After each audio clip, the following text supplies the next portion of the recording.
शुरू हो चुकी हैं, यानी कोचिंग संस्थानों में जिला प्रशासन की गाइडलाइन के साथ 50% छात्र छात्राओं की क्षमता के साथ अब कोचिंग खुल रही है। तो आखिर कोचिंग संस्थानों में किस तरह से इंतजामात किए गए हैं, किस तरह से कोरोना संक्रमण से बचाव को लेकर तैयारियां की गई हैं, तो चलिए चलते हैं और देखते हैं। तो अब हम आ चुके हैं कोचिंग संस्थान में और यहाँ पर देखेंगे कि आखिर कोरोना संक्रमण से बचाव को लेकर संस्थान में क्या क्या इंतजाम किए गए हैं। तो चलिए चलते हैं। तो इस वक्त हम आ चुके हैं कोचिंग संस्थान में और कोरोना संक्रमण से बचाव को लेकर कोचिंग में किस तरह से इंतजाम किए गए हैं। तो जब मैं यहाँ पर एंट्री कर रही हूँ तो इस तरह से मेरा जो टेम्परेचर है वो चेक किया जा रहा है, हाथों को सैनिटाइज कराया जा रहा है और यहाँ पर जो टेम्परेचर है वो नोट डाउन किया जा रहा है कि आखिर किस तरह से टेम्परेचर है। और जब स्टूडेंट कोचिंग में क्लासेस के लिए पहुंच रहे हैं तो उनका भी जो सैनिटाइज है उनको किया जा रहा है, उनका टेम्परेचर चेक किया जा रहा है और फिर उसके बाद जो स्टूडेंट हैं वो अपनी क्लासेस में एंट्री लेने। इस वक्त हमारे साथ जो कोचिंग संचालक हैं कपिल उन्नीस जानेंगे। कपिल, बताइए कि किस तरह से कोरोना संक्रमण से बचाव को लेकर आपके जो संस्थान है उसमें व्यवस्थाएं की गई हैं कि जब बच्चे यहाँ पर क्लासेस के लिए पहुंचेंगे तो पूरी तरह से बेफिक्र हो सकेंगे, निश्चिंत हो सकेंगे कि बहुत अच्छे इंतजामात कोचिंग में किए गए हैं। मैम, जैसा कि जो सरकार की गाइडलाइन आई है उसके अंतर्गत उन्होंने बोला है कि आपके गेट के एंट्रेंस पे जहाँ से आप प्रवेश ले रहे हैं वहाँ पे एक टीम मौजूद रहेगी। तो जैसा कि आपने अभी देखा कि सबसे पहले हमने टेम्परेचर लिया, जो स्टूडेंट आ रहे हैं टेम्परेचर ले रहे हैं, उनका टेम्परेचर लेने के बाद उनका मास्क प्रॉपर तरीके से उन्होंने लगा रखा है कि नहीं लगा रखा है ये चेक कर रहे हैं। उसके बाद अगर हम देखें तो उनके हाथों को सैनिटाइज करके उनकी पूरी एंट्री करवाई जाए।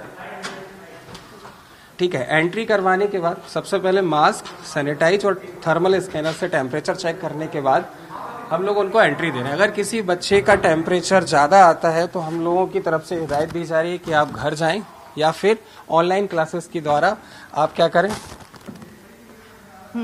ऑनलाइन क्लासेस के द्वारा आप अपनी पढ़ाई करें। साथ ही साथ अगर हम देखें, हम बच्चों को जागरूक करने के लिए इस तरीके से पोस्टर्स हमने लगाए कि अगर आप मास्क पहन के नहीं आ रहे तो हम आपको एंट्री नहीं देंगे। अगर कोई बच्चा मास्क पहन के नहीं आता है तो हम उसके लिए यहाँ से मास्क प्रोवाइड कर रहे हैं।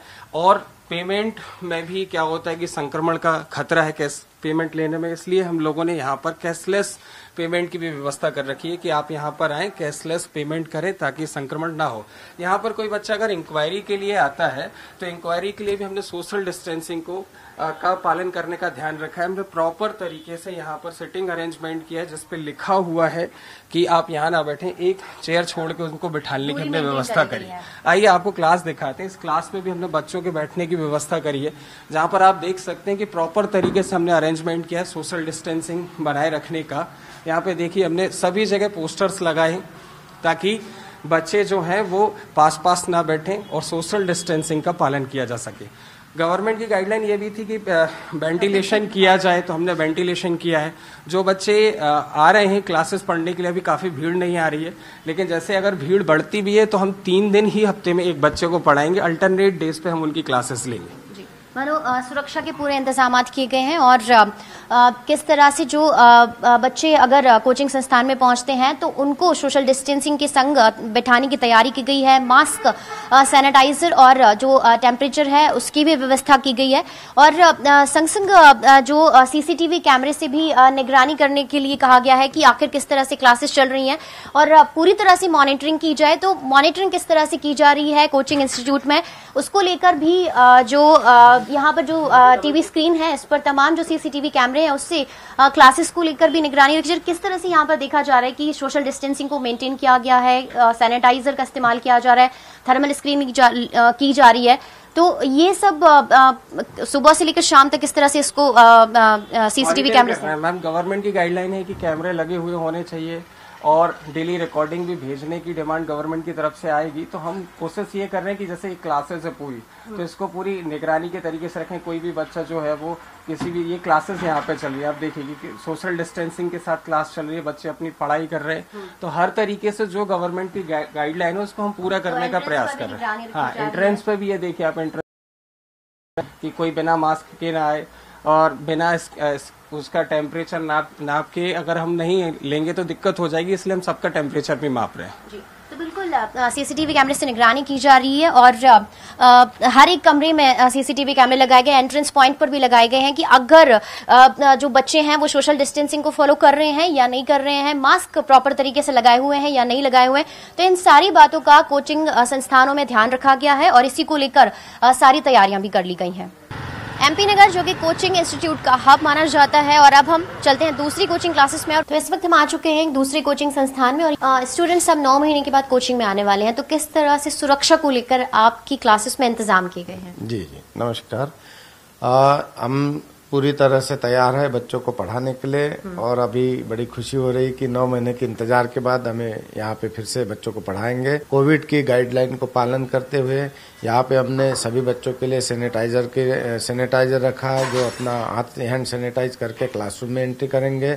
उसके बाद में उनका टेम्परेचर भी चेक होगा। किसी का टेम्परेचर अगर ज्यादा पाया जाता है तो उनको एंट्री नहीं देंगे। इस पे जो क्लासेस चलनी है वो आप लोगों के लिए सुटेबल है या आप चाहते हैं कि इसमें थोड़ा सा अभी कमी की जानी चाहिए, मतलब रेगुलर क्लासेस होनी चाहिए? हाँ, हमारा शासन से प्रशासन से निवेदन है कि बच्चों की रेगुलर क्लासेस हो। यहाँ सिर्फ भोपाल का यहाँ आदेश जो है वो ऐसा किया है कि अल्टरनेट डे क्लासेस, जो बच्चा आ जाएगा वो कल नहीं आएगा। इससे हमको बड़ी तकलीफ है। पूरा कोचिंग एसोसिएशन इस बात को लेके थोड़ा सा नाराज है। कोचिंग संस्थान के जो कोचिंग संस्थान में है सर, उनका यही कहना है कि रेगुलर क्लासेस सरकार को अब जरूर करनी चाहिए क्योंकि लंबा वक्त बीत चुका है, कठिन वक्त हमारा गुजरा है और अब बहुत सारे जो एग्जाम्स है वो लगातार नोटिफिकेशन आ रहे हैं, स्टूडेंट्स को तैयारी करनी है। ऐसे में तमाम जो कोविड गाइडलाइन है उसका पालन किया जाएगा।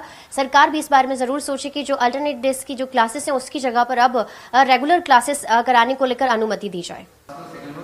तो कोचिंग संस्थानों में ऑनलाइन क्लासेस के बाद अब ऑफलाइन क्लासेस चलने लगी है। स्टूडेंट्स यहाँ पर पहुंच रहे हैं, क्लास चल रही है और इस वक्त हमारे साथ क्लास लेने वाले सर हैं अरविंद। उन्हीं से जानेंगे कि सर ये जो लंबा पीरियड रहा, 9 महीने का वक्त रहा, जब बच्चे ऑनलाइन क्लासेस पढ़े, आपने ऑनलाइन क्लासेस ली, वो एक्सपीरियंस कैसा रहा और अब जबकि क्लासेस ले रहे हैं तो कितनी मदद आप लोगों को मिलेगी बच्चों को सामने से पढ़ाने में? जी मैम, तो ऑनलाइन जैसे आप क्लास ले रहे थे तो उसमें समस्या आ रही थी कि बच्चों को डाउट आ रहे हैं कि समझ में नहीं आ रहा सर, ऑनलाइन क्लास आप जो ले रहे हैं तो कहीं ना कहीं समस्या हो रही, क्रिएट हो रही कि सर हमारे डाउट क्लियर नहीं हो रहे हैं, नेट प्रॉब्लम हो रही।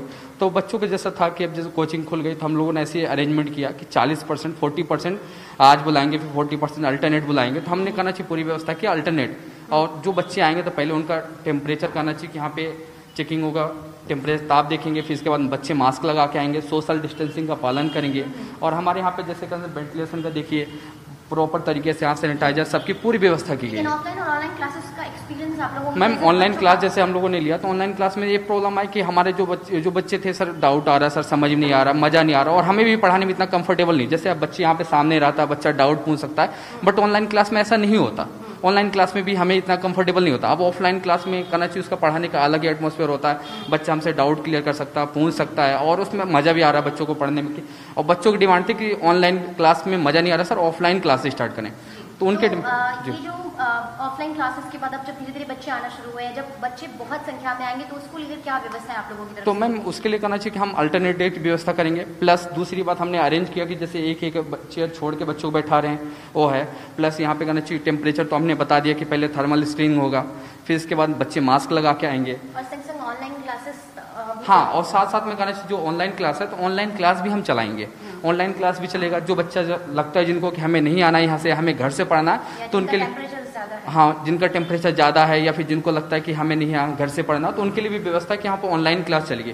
तो दोनों फैसिलिटी हमारे पास, ऑनलाइन और ऑफलाइन, ताकि किसी बच्चे का नुकसान ना हो। और बच्चे को जैसे करना चाहिए कि एग्जाम, तो बहुत सारे करना चाहिए कि यहाँ बच्चों के एग्जाम हैं तो उनके करना चाहिए, उनको देखते हुए हमने करना चाहिए ऑफलाइन क्लास स्टार्ट करने का निर्णय लिया। तो बिल्कुल ऑनलाइन क्लासेस के बाद ऑफलाइन क्लासेस शुरू हो चुकी हैं और स्टूडेंट्स पहुंच रहे हैं, थोड़ी कम संख्या है, लेकिन इसके बाद भी जो कोचिंग की तरफ से व्यवस्थाएं की गई हैं कि ऑफलाइन जो क्लासेस के संग संग ऑनलाइन क्लासेस भी चलती रहें, क्योंकि जो बच्चे घर से पढ़ना चाहते हैं वो भी पढ़ेंगे।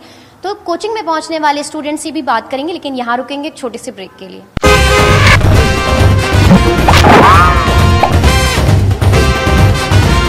ब्रेक के बाद एक बार फिर से आप सभी का स्वागत है और इस वक्त हम एक क्लास में हैं जहां पर स्टूडेंट्स क्लास में पढ़ रहे हैं, लेकिन लंबा वक्त रहा जबकि स्टूडेंट ने ऑनलाइन क्लासेस में पढ़ाई करी। अब ऑफलाइन क्लासेस शुरू हो चुकी है, तो वो माहौल आपके घर में रहा या फिर आप लोग उतनी ऑनलाइन क्लासेस में उस तरीके से तैयारी कर सके जितना आप लोगों को उम्मीदें थी? नहीं, कोचिंग की तरफ से हमें ऑनलाइन का पूरा सपोर्ट देने का प्रयास किया जा रहा था, बट अभी फिलहाल बहुत ज़्यादा खुशी हो रही कि हम वापस अपने ऑफलाइन क्लास, क्योंकि जो यहाँ क्लासरूम में बैठ के पढ़ने का माहौल होता है वो ऑनलाइन में नहीं होता, क्योंकि बहुत सारे नेटवर्क इशू आते हैं। कई बार हम डाउट पूछना चाहते हैं, वो डायरेक्ट कनेक्शन सर से हो नहीं पाते, जो क्लास चल रही होती है। अब उस वजह से हमें लग रहा है जो हमें माहौल मिल रहा है ऑफलाइन क्लासेस का बहुत अच्छा लग रहा है।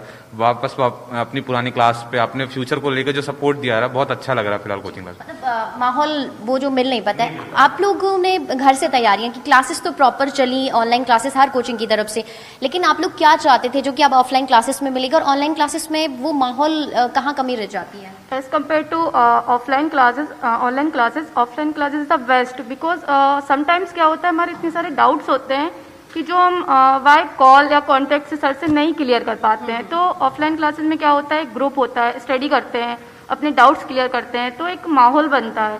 और मुझे ऐसा लगता है कि ऑनलाइन इतना नहीं अच्छा लगता पढ़ने में जितना कि ऑफलाइन अच्छा लगता है। और अभी बहुत सारे एग्जाम्स आ रहे हैं, तो जो डाउट्स वाई फेस टू फेस सर से डिस्कस कर सकते हैं वो ऑनलाइन नहीं हो पाता है। एक माहौल की ज़रूरत होती है, वो माहौल ज़रूर मिलता है। आप बताइए कि वो माहौल आप लोगों को यहाँ मिलेगा, क्योंकि जैसे उन्होंने बताया कि घर में दोस्तों का संग नहीं होता है, तो वो माहौल मिलने में थोड़ा सा कमी रह जाती है, तो उतनी तैयारी नहीं हो पाती है। नहीं हो पाती है ना तैयारी, तैयारी हो नहीं पाती और समझ में डाउट भी क्लियर नहीं हो पाते हैं और पढ़ने में अच्छा नहीं लगता है। तो यहाँ पर और भी स्टूडेंट हैं, उन्हीं से जानेंगे कि अब बताइए कि एक जो माहौल रहता है ना दोस्तों के संग, जब कोई डाउट क्लियर रहता है या हमें कुछ समझ नहीं आता तो दूसरा फ्रेंड है जिसको समझ आ रहे तो वो हमारे सारे डाउट क्लियर कर देता है, तो ये सारी दिक्कतें आपको भी आई ऑनलाइन? जी मैम, ये दिक्कतें आई हैं सभी, हमें क्या सभी को आई होंगी ये दिक्कतें। हाँ, मतलब बहुत सारी दिक्कतें। जी, आप बताइए कि जब एक माहौल की बात करी जाती है तो वो माहौल सिर्फ कोचिंग में ही मिलता है, दोस्तों के संग डाउट क्लियर कराने को लेकर, तो आप लोगों ने उस जो माहौल है उसकी कमी फील करी घर पर? हाँ, उस टाइम लॉकडाउन के टाइम पे इस माहौल की बहुत ज़्यादा कमी फील हुई है हम सबको। और अब लेकिन जो वापस से क्लासेस स्टार्ट हो गई तो हम लोग ग्रुप स्टडीज़ पहले जैसे कर पाएंगे और अब सब नॉर्मल हो गया है, तो like we can go further. बिल्कुल, हाँ, बिल्कुल 9 महीने बाद हम लोग क्लासेस वापस आए हैं, बहुत अच्छा लग रहा है। इस बीच आपकी जो तैयारियों की अगर बात करी जाए तो कितना तैयारी आपकी इस पे असर जरूर पड़ा है? बहुत काफ़ी असर हुआ। ऑनलाइन क्लासेस में इतना नहीं हो पाता है, जैसे कि बहुत सारे डाउट सेशंस होते हैं और ये सब नहीं हो पाता है जो हम ऑफलाइन क्लासेस में हमें सारे डाउट्स क्लियर कर पाते हैं हम। एक माहौल की बात करी जा रही, ग्रुप स्टडी का जैसे उन्होंने जिक्र किया कि ग्रुप स्टडी बहुत फ़ायदेमंद होती है, प्लस साथ साथ में जो सारे सर लोग रहते हैं आप लोगों के, उनके पास भी आप लोग पहुंच सकते हैं बातें करने के लिए, या एक्स्ट्रा अगर क्लासेस पढ़ने की आपकी डिमांड है तो वो भी पूरी हो जाती है। हाँ, बिल्कुल हो सकती है। क्या होता है जैसे ऑनलाइन क्लासेस हमें कुछ डाउट आते हैं तो हम एग्जैक्टली वो अपने मैसेज कन्वे नहीं कर पाते, और ऑफलाइन क्लास का फायदा ये रहता है कि हमें कहीं डाउट आ रहा है तो हम एक बार सर से डायरेक्टली पूछ सकते हैं, और फिर हमारे जो फ्रेंड सर्कल ग्रुप स्टडी होती है, हम जो डाउट हमसे नहीं आता वो सामने वाला हमें क्लियर कर देता है। जो हमारे सब्जेक्ट के डाउट्स होते हैं वो एग्जैक्टली हो सकते हैं, बट ऑनलाइन क्लास में ऐसी फैसिलिटी नहीं हो पाती, इसलिए हम ऑनलाइन क्लासेस को इतना ज्यादा नहीं मानते। ऑफलाइन ज्यादा बेटर होती किसी भी स्टूडेंट के पढ़ने के लिए। जैसे घंटों घर में पढ़ाई करनी है, हम 1 घंटे या 2 घंटे ही पढ़ाई करते हैं, लेकिन जब हम कोचिंग में आते हैं और दोस्तों के संग रहते हैं, ग्रुप स्टडी करते हैं तो 5 से 6 घंटे भी लगातार हम पढ़ाई कर लेते हैं। ये बहुत ज़्यादा होता है। समटाइम्स क्या होता है कि कोचिंग्स में भी जैसे होता है ना कि स्टूडेंट सीनियर भी होते हैं, जूनियर भी होते हैं, ठीक है, तो बहुत से बच्चे डीमोटिवेट भी होते हैं समटाइम्स कि मैं मोटिवेट नहीं हूँ। जैसे मेरे साथ खुद ही ऐसा हुआ था कि मैं बहुत ज़्यादा डीमोटिवेट हो जाती थी। तो क्लास में क्या होता था, मेरे सीनियर्स भी होते थे कि कभी भी कुछ डाउट्स हुआ कि दिया बताओगे, भैया बताओगे, तो बहुत सारे अपने जो टॉपिक होते हैं वो क्लियर होते हैं और सर से भी कभी भी हम वो समझ सकते हैं। तो एक माहौल बन जाता है कि हाँ बच्चे हैं, पढ़ना है, वो 2 घंटे पढ़ रहा है, मुझे भी पढ़ना है, तो एक कंपटीशन लेवल बढ़ जाता है जो कि घर पे नहीं होता है। क्योंकि घर पे क्या होता है, पढ़ना है पढ़ो, वरना नहीं पढ़ना हो मत पढ़ो। तो वो एक जो मैनेज होता है वो सिर्फ कोचिंग में ही कर पाते हैं। तो और भी स्टूडेंट उन्हें जानेंगे, ये जो कंपटीशन की बात यहाँ पर आई, कंपटीशन लगता है ना कि वो बहुत पढ़ाई कर रहा है तो मुझे भी उतने घंटे पढ़ाई करनी है?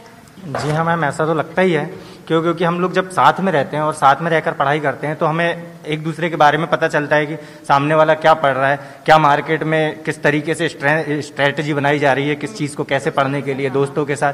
तो ये चीज़ें, इस चीज़ की कमी बहुत खलती है घर पे रहने के बाद, और इतना समय जो हमने घर पे दिया है उसमें जो सर के साथ हमारा जो प्रॉपरली इंटरेक्शन होना चाहिए था वो नहीं हो पाया है। तो ऑनलाइन में हमने बहुत प्रयास भी करा, ऐसा नहीं है कि हमने प्रयास नहीं करा, पर वो बहुत सारी चीज़ें कहीं ना कहीं कमी रह ही जाती हैं। बहुत सारी कमी लोगों ने, बहुत सारे स्टूडेंट्स ने बताई। कौन सी वो कमियां हैं जो आपको भी इन दिनों खली और अब आपको लग रहा है कि अब प्रॉपर सही दिशा में आपकी पढ़ाई अब शुरू हो सकेगी, खास करके कंपटीशन एग्जाम्स को लेकर? हाँ, तो जैसे घर में मैं पढ़ाई कर रहा था तो मुझे पढ़ाई करने में उतना माहौल नहीं मिल पा रहा था कि जैसे ऑफलाइन क्लासेस में माहौल मिलता है पढ़ने के लिए, सर रहते हैं, सर से कोई डाउट होता है तो हम पूछ लेते हैं, वो हमें घर पे नहीं मिल पा रहा था। पर अब जब क्लासेस स्टार्ट हो गई तो हमें अच्छा लग रहा है, सारे डाउट क्लियर हो जाएंगे और प्रॉपर माहौल मिलेगा। और जब दूसरों को पढ़ते हुए देखते हैं तो अपन को ही पढ़ने का ही मन करता है ज़्यादा, और ज़्यादा पढ़ भी सकते हैं। तो बिल्कुल ऑफलाइन की जो ऑफलाइन क्लासेस चल रही हैं तो इसमें स्टूडेंट्स बेहद खुश हैं इस बात को लेकर, क्योंकि उन्हें प्रॉपर जो माहौल है वो कोचिंग में मिलेगा, क्योंकि घर में इस माहौल की ज़रूर कमी रहती है। संग संग दोस्तों के साथ जो ग्रुप स्टडी का मज़ा है वो घर पर नहीं है, क्योंकि अगर आपका कोई डाउट क्लियर नहीं है तो दोस्तों के संग वो आपका डाउट क्लियर भी हो जाता है। संग कॉम्पिटिशन एक ऐसा चीज़ होती है कि अगर कोई बच्चा बहुत घंटे तक पढ़ाई कर रहा है तो उसके साथ साथ हमें भी पढ़ाई करने का जो मोटिवेशन है वो मिलता है। और यही वजह है कि अब जो स्टूडेंट्स हैं वो खुश हैं कि अब वो कोचिंग में आ रहे हैं और उनका जो कंपटीशन एग्जाम्स को लेकर तैयारियां हैं वो सही दिशा में आगे बढ़ने वाली हैं।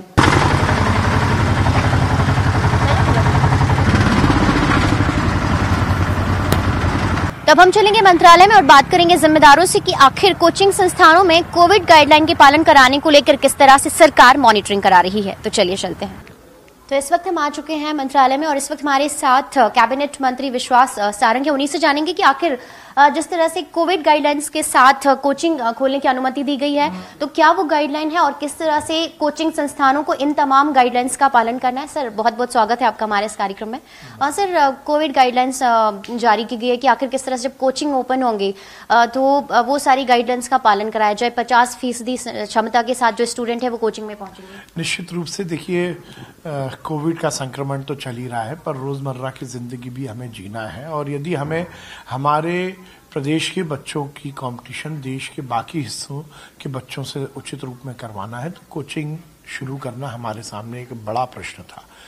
तो इसलिए ये निश्चित किया गया है कि कोचिंग शुरू हो परंतु वो कोरोना की सभी गाइडलाइन का पालन करें और 1 तारीख से ये शुरू हुई है और इसमें ये निश्चित किया गया है कि जो भी क्लासरूम की कैपेसिटी है उसके आधे स्टूडेंट वो उस क्लासरूम में उपस्थित रहना चाहिए। सपोज कहीं पे 50 स्टूडेंट्स का बैच है तो केवल 25 स्टूडेंट के साथ ही सोशल डिस्टेंसिंग का पालन करते हुए, मास्क का उपयोग करते हुए, सैनिटाइजेशन का पूरा ध्यान रखते हुए ये कोचिंग क्लासेस चलेगी।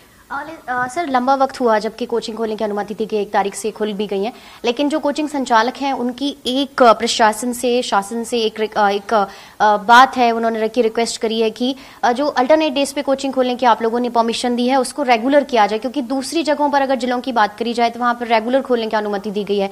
तो या तो सभी जगह पर एक सा रखा जाए या फिर भोपाल में ये चीज क्यों? देखिए हमें इस बात का जरूर ध्यान रखना पड़ेगा कि सबसे महत्वपूर्ण है संक्रमण ना फैले। बच्चे हों, स्टूडेंट्स हों, वो संक्रमित होने से बचें और टीचर्स भी बचें, ये हमारी प्रायोरिटी है। तो हमने ये निर्णय लिया आगे जैसा जैसा संक्रमण का काल कम होगा उसमें और रिलैक्सेशन दिया जाएगा। सर बहुत लंबा वक्त बीता, बहुत सारे संकट के दौर से भी वो लोग गुजरे हैं कोचिंग संचालक, तो उन्होंने कहा है कि तमाम गाइडलाइंस का पालन कराया जा रहा है, सैनिटाइजर की व्यवस्था की गई है, मास्क पहनकर ही जो स्टूडेंट है वो क्लास में पहुंचेंगे, लेकिन ये छूट उनको कब तक दी जाएगी इसको लेकर भी तमाम वो मांग रख रहे हैं।